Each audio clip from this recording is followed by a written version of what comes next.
Okay, boys and girls, let's create a fancy frame for our portraits. Now, you can either choose if you want a circular frame like this, or you can choose if you want a square frame like this. It's up to you. You get to decide, and then you're going to take a black piece of paper and fold it in half like a book, but it's going to be a long book, hot dog style.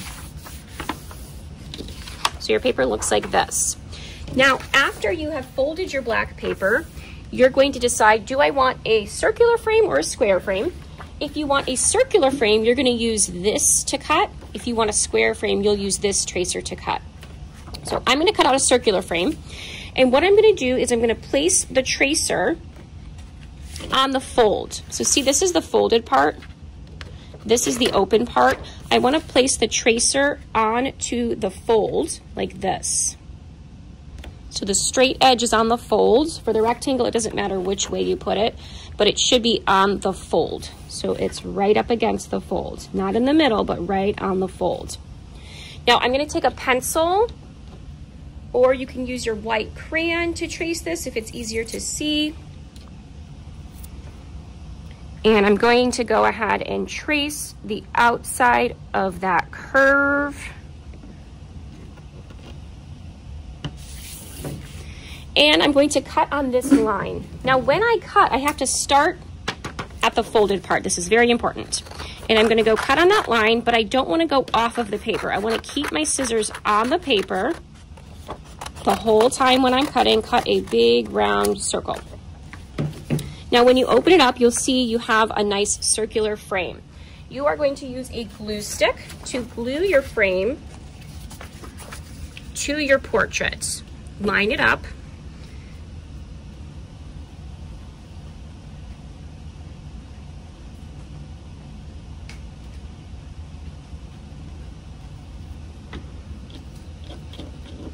If your frame is cutting off part of your shirt and you don't like that, you can always move your frame down a little bit, like this. Glue it like that, and you can trim this part off. That's up to you. So I'm gonna glue mine down a little bit because I don't like how it's cutting off my shirt. And I'm just gonna glue down the corners of my frame.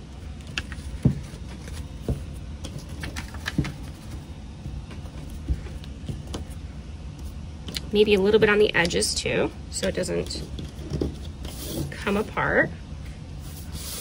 Once everything is glued down, if you need to trim the top or bottom or the sides a little bit, you can do that. And then finally, we're going to use our silver Sharpies to make some details on our frames to make them look kind of fancy and creepy. So I am going to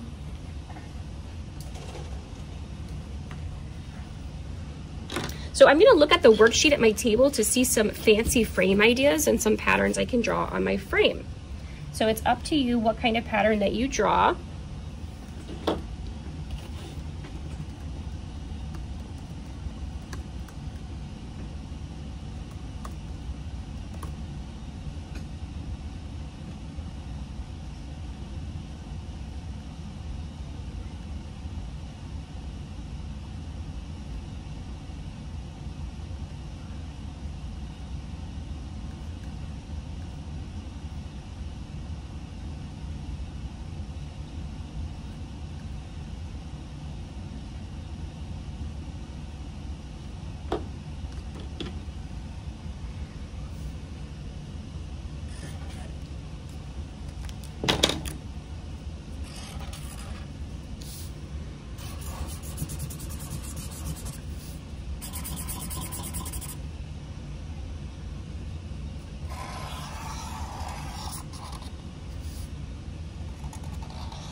All right, boys and girls, my frame is complete. I love it, and I am finished with my Tim Burton spooky art.